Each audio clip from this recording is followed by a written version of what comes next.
Hi Srikanth. First of all, congratulations. Tell me about yourself. Hi sir, thank you. So my name is Srikanth. అసలు background అనేది BTech mechanical. So అసలు అంటే ఇప్పటి వరకు నాకు తెలియదు, అంటే ఇది related or VIX and graphic design ఇది రిలేటెడా కాదా అని నాకు తెలియదు. యాక్చువల్ గా అయితే నేను first of all full stock అనేది నేర్చుకుందాం అనుకున్నాను సార్. దాని తర్వాత ఎలాగా విఐఎక్స్ కి ఎలా వచ్చానో కూడా నాకు తెలియదు. అంటే ఆ కోర్స్ అనేది అంటే హార్డ్ డే అనుకోండి. ఫస్ట్ ఆఫ్ ఆల్ అంటే ఎక్కువ మంది ఎవరికి తెలియదు కదా. దాని తర్వాత కొంచెం బ్రీఫ్ గా ఆ కోర్స్ లో దిగిన తర్వాత, నేర్చుకున్న తర్వాత, కొన్ని మంత్స్ తర్వాత అసైన్మెంట్ చేసిన తర్వాత అనేది ఒక క్లారిటీ, ఒక ఐడియా అనేది ఇప్పుడు చాలా స్ట్రాంగ్ గా అనేది తెలిసింది. సో వన్స్ మీకు జాబ్ వచ్చిందని తెలియగానే మీ ఫ్యామిలీ వాళ్ళు ఎలా రియాక్ట్ అయ్యారు? యాక్చువల్ గా నేనే షాక్ లో ఉన్నా సార్. అంటే ఓకే. అంటే మా ఫ్యామిలీ మెంబర్స్ కూడా చాలా హ్యాపీగా ఫీల్ అయ్యారు. ఓకే. మీరు ఇంతవరకు ఎన్ని ఇంటర్వ్యూస్కి అటెండ్ అయ్యారు?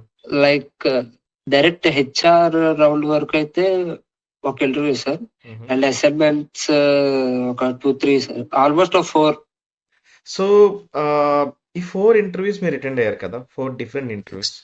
అండ్ మన purple lane course like graphic designing యూఐఎక్స్ which is comes under product designing మొత్తం మీకు నేర్పించిన తర్వాత మీకు ఎలా అనిపించింది ఈ 4 ఇంటర్వ్యూస్ మీరు అటెండ్ అయినప్పుడు? సో క్వశ్చన్స్ కానీ ఇంటర్వ్యూ ప్రిపరేషన్స్లో మనం ఏవైతే అడిగామో అలాంటివి అడిగారా క్వశ్చన్స్ అని? నేను ఎస్ సార్. అంటే ఐ మీన్ దట్ ఇప్పుడు మనం కోర్సు నేర్చుకుంటున్నప్పుడు సిమిలర్ గా ఉన్నాయి. ఏదో ఎక్స్ట్రా ఒకటో రెండో కొంచెం డిఫరెంట్ అయి ఉండొచ్చు, కానీ మాక్సిమం కోర్స్ లో నేర్చుకున్నప్పటికీ నీవు ఇంటర్వ్యూకి వెళ్ళేసరికి నీకు ఒకేలాగా ఓకే, మనకి స్కిల్ అనేది వచ్చు, ఈ వాళ్ళు అడిగే క్వశ్చన్లకి మనకు ఆల్రెడీ నేర్చుకున్నాం తెలిసిపోతుంది సార్. ఓకే. ఓకే. సో మీరు ఎప్పుడైనా అనుకున్నారా మీరు మెకానికల్ బ్యాక్గ్రౌండ్ నుంచి సాఫ్ట్వేర్ ఇంజనీర్కి లైక్ సాఫ్ట్వేర్ డిజైనింగ్ మీరు షిఫ్ట్ అయ్యారు ఇప్పుడు.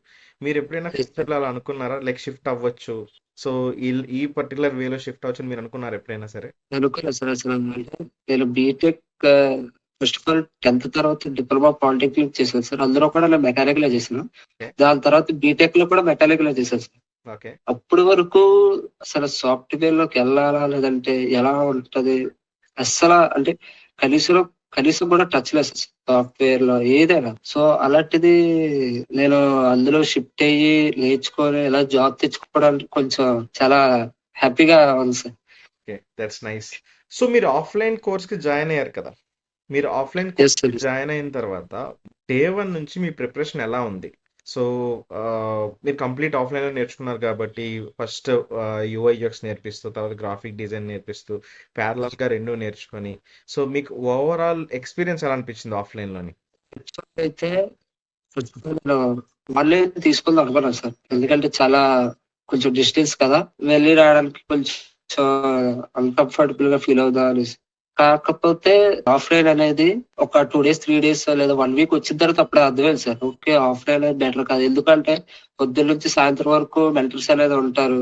ప్రతిదీ మనకి డౌట్ అనేది క్లారిఫై చేస్తారు. సో అలాగే మీరు అండ్ సార్ అందరూ ఉంటారు కాబట్టి కొంచెం ఇంకా ఎక్కువ నేర్చుకోవచ్చు అనేది కొంచెం డిఫరెన్స్ అనేది తెలిసింది sir. So basically afternoon section and evening is completely అందరూ ఉంటారు కాబట్టి ఫుల్ గా మనకి రాలంటూ ఏం లేదు, మొత్తం నేర్చుకుంటారు, నేర్పిస్తారు కూడా కాబట్టి ఆఫ్లైన్ అనేది చాలా బెటర్ అని నా సజెషన్. ఓకే. సో మీరు ఇంటర్వ్యూకి వెళ్ళినప్పుడు ఎన్ని టైప్ ఆఫ్ రౌండ్స్ అయ్యి పర్టికులర్ కంపెనీలో? బేసికల్ గా ఏ ఇంటర్వ్యూ అయినా సరే first of all task assignment అనేది కామన్ సార్ ఇస్తున్నారు. సో ఆ టాస్క్ అనేది నువ్వు బాగా పర్ఫార్మెన్స్ చేస్తే నెక్స్ట్ ఇంటర్వ్యూకి షార్ట్ లిస్ట్ చేస్తారు. 10 మెంబర్స్ ఆర్ 15 మెంబర్స్ టాస్క్ ఇచ్చారు సార్. సో అందరూ షార్ట్ లిస్ట్ ఎవరైతే బాగా చేస్తారో వాళ్ళైతే సెలెక్ట్ చేస్తారు. సో ఫస్ట్ ఆఫ్ ఆల్ మన స్కిల్ అనేది కూడా చాలా ఇంపార్టెంట్. స్కిల్ అనేది చాలా నేర్చుకున్న తర్వాతే కదా సార్ అంటే ఇంటర్వ్యూ రౌండ్ కి సెలెక్ట్ అవుతారు. సో సెలెక్ట్ అయిన తర్వాత ఇంటర్వ్యూలోని ఈ కమ్యూనికేషన్ స్కిల్ అనేది కూడా చాలా ఇంపార్టెంట్ అనేది తెలిసింది నాకు. సో అదొకటి కూడా మనం చాలా కేర్ఫుల్ గా నేర్చుకుంటే ఈ బోత్ ఈ స్కిల్ అనేది అండ్ కమ్యూనికేషన్ స్కిల్స్ రెండు కొంచెం అంటే ఒక మీడియా రేంజ్ అయినా సరే కొంచెం మేనేజ్ చేసుకున్నట్టుగా వచ్చినా సరే ఎవరికైనా సరే జాబ్ వస్తుంది సార్. సో నాకు అది బాగా మైండ్ లో ఫిక్స్ అయిపోయింది, తెలిసింది ఇప్పుడు కూడా. So tell me one example, మీరు ఇంటర్వ్యూలో మిస్టేక్ చేసిన ఒక ఎగ్జాంపుల్ చెప్పండి. నేను మిస్టేక్ చేసింది ఏంటంటే సార్, అంటే ఫర్ ఎగ్జాంపుల్ వాళ్ళు అడిగింది ఏంటి, మీకు ఎంత ఎక్స్పెక్ట్ చేస్తున్నారు అనేది ఫస్ట్ ఆఫ్ ఆల్ అడుగుతారు సార్. సో మనం ఫ్రెషర్ గా కంపెనీ స్టాండ్స్ బట్టి మనం వాళ్ళని వదిలేదు సార్ ఆ క్వశ్చన్ కి. ఎందుకంటే మనకి ఏదో ఫర్ ఎగ్జాంపుల్ 3 ఆర్ 4 అలా ఆన్సర్ గాని చెప్తే అసలు మనకి స్కిల్ వచ్చినా వాళ్ళకి తెలిసినా సరే అక్కడే రిజెక్ట్ చేసేస్తున్నారు సార్. ఓకే. ఫ్రెషర్ ఎప్పుడు మనం అంటే శాలరీ అనేది కొంచెం ఎక్స్పెక్ట్ చేస్తాం మనం కూడా. బట్ అది మన ఫ్రెషర్ కాబట్టి వాళ్ళ పర్స్పెక్టివ్ లో ఆలోచించి మనం వాళ్ళకి ఆన్సర్ చేస్తే నెక్స్ట్ రౌండ్ కి మనం సెలెక్ట్ అవుతాం సార్. లేదు మనకి మనం ఎక్స్పెక్ట్ చేస్తాం మనకు ఎంత కావాలి మాకు అంత కావాలంటే అక్కడే రిజెక్ట్ చేస్తున్నారు. సో నేను మాక్సిమం ఒక 2-3 ఇంటర్వ్యూస్ లో అక్కడే పోయింది. ఓకే. సో అదొక main reason sir. And next thing మనం కమ్యూనికేషన్ స్కిల్ ఇంగ్లీష్ లోనే ప్రతి ఇంటర్వ్యూలోని మాట్లాడాలి సార్. అదొక బేసిక్ మనం మర్చిపోతాం. అంటే తెలుగు లేదంటే ఇంగ్లీష్ కొంచెం కొంచెం మాట్లాడడం వల్ల అదొక main 2 examples. So that's really good insights. Like చాలా మంది students like okay, I am from BTech or like this particular background. I like to have around 30,000 40,000 salary in my back or my pocket or so అని feel అవుతారు. But what at the initial stage వాళ్ళు ఏం మర్చిపోతున్నారు అంటే they are freshers. They are getting a chance to prove their selves. So ఆ chance చేసుకుంటే that will be easy for them. అది మర్చిపోతున్నారు. That's a really good insight that you have given. And overall purple lane perspective మీకు ఎలా అనిపించింది? ఒక స్టూడెంట్ని తీసుకొచ్చి ఆ స్టూడెంట్కి కంప్లీట్ కావాల్సిన నాలెడ్జ్ అంతా నేర్పించి జాబ్ తెచ్చినట్టు చేస్తున్నాం కదా, మీకు ఆ పర్స్పెక్టివ్ ఎలా అనిపించింది? నా గురించి నేను చెప్పాలంటే సార్, ప్రాజెక్ట్ గానీ లేదంటే అసైన్మెంట్స్ గానీ మార్నింగ్ నుంచి ఐ మీన్ దట్ పొద్దు నుంచి సాయంత్రం వరకు graphic design and UX complete గా అంటే సేమ్ అంటే కాలేజ్ లైఫ్ ఎలా ఉంటుందో సేమ్ ఇన్స్టిట్యూట్ లో కూడా మనకి బాగా నేర్పించి బాగా స్కిల్ అనేది వచ్చేలా చేసి దెన్ ఇంటర్వ్యూస్ కూడా హెల్ప్ చేసి చాలా బెస్ట్ అనిపిస్తుంది సార్. ఎందుకంటే వర్క్ వాళ్ళే నేర్పించి మనకి స్కిల్ కూడా వాళ్ళే బాగా నేర్పించి ఇంటర్వ్యూస్ కూడా వాళ్ళే దగ్గరుండి చేయించి ఎలా ఉంటది అంటే ఇంటర్వ్యూలో వచ్చే క్వశ్చన్లు కూడా వాళ్ళే సిమిలర్ గా చెప్తారు. సో అది చాలా అడ్వాంటేజ్ అయ్యింది సార్. సో ఓకే, ఇంటర్వ్యూ కంటే ముందే మనకి కొంచెం ఎలాంటివి తెలిస్తే ఇంటర్వ్యూలో మనకి చాలా యూస్ఫుల్ గా అవుతాయి కదా. సో చాలా బెస్ట్ అనిపించింది. సో అంటే మీన్ సార్, ఇప్పుడు ఫర్ ఎగ్జాంపుల్ ఎవరైనా సరే జాయిన్ అవ్వాలనుకుంటే నేను కూడా సజెస్ట్ చేస్తాను సార్. ఎందుకంటే నేను దీనికంటే ముందు ఇంకొక ఇన్స్టిట్యూట్ కూడా ఎంక్వైరీ చేయడం జరిగింది సార్. సో అందరూ ఏంటి అంటే ఇలాగే కోర్స్ నేర్పించి లేదంటే అంటే మా ఫ్రెండ్స్ గాని ఉన్నారు చాలా మంది చేశారు. ఇలా కోర్స్ చేసి ఏం లేదు సార్ లాస్ట్ కి.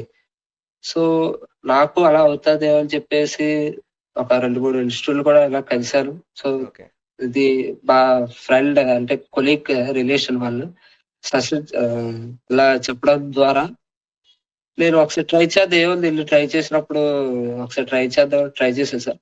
సో స్టార్టింగ్ నాకు అలాగే అనిపించింది సార్. అంటే ఐ మీన్ దట్ అంటే అంటే అంటే ఇందులో కూడా జాయిన్ అయ్యే మనకి ఏమైనా అనిపిస్తుంది అంటే తర్వాత ఏముండదేమో అన్నట్టు అనిపించింది సార్. కానీ ఎప్పుడైతే కోర్స్ అనేది స్టార్ట్ అయిందో అప్పుడు నాకు ఒక రియలైజేషన్ అనేది వచ్చింది సార్. ఎందుకంటే మనతో పాటుగా మన ఇప్పుడు ఫర్ ఎగ్జాంపుల్ ఆన్లైన్ లో చాలా మంది ఉంటారు కాబట్టి అలాగ ఒక్కొక్కరికి జాబ్స్ వస్తుంటే మనకి ఏమనిపిస్తుంది సార్, ఓకే ఇది నిజంగా మనకి యూస్ఫుల్ అయ్యేటట్టే ఉంది. మనం కూడా స్కిల్ అయి నేర్చుకుందాం. మనకి చాలా బెటర్ అయ్యే ఆప్షన్ కెరియర్ కి చాలా బెస్ట్ లాగా అనిపిస్తుంది. సో మనం నేర్చుకుంటే బెస్ట్ కదా అని చెప్పేసి నేను ఇంకా ఫుల్ అంటే మీన్ దట్ చాలా దూరం అయినా సరే ఇంకా రోజు వచ్చి నేర్చుకొని వెళ్ళేవాళ్ళు సార్. అంటే జాబ్ లోకి నేను ఎందుకు ఎలా వచ్చాననేది కారణం లైఫ్ లాంగ్ గుర్తుండిపోతుంది సార్ పర్పుల్ లైన్ అనేది. సో ఒక ఇన్స్టిట్యూట్ పర్పుల్ లైన్ ద్వారాగా మనకి లైఫ్ అంతా మాక్సిమం ఇంకా జాబ్ చేస్తున్నాం అంటే లైఫ్ అంతా ఇంకా గుర్తుండిపోతుంది. So this is the best for my life. Yeah, that's really great words, Srikanth. Yeah, we really great that you have a good attitude and as well as great accomplishment as well. So మీరు చాలా దూరం నుంచి like almost 1 hour journey time spend చేస్తూ ప్రతి క్లాస్కి వచ్చేవారు. And for that you got some fruitful output as well. So we really appreciate that your efforts from the entire last maybe like 6 months or so, 6 to 8 months మీరు put in efforts అన్నిటికీ కూడాను. Now you got placed and we got a really good ceremony at the end that you got placement and the cake cutting and all. So we really happy for that. So that's it, Srikanth. We really happy for that you got placed, and we hope that you continues the entire career as well. Okay. Thank you. Thank you sir. Thank you, Srikanth. All the best for your career again. And once again, congratulations. Thank you. Sir thank you sir very much.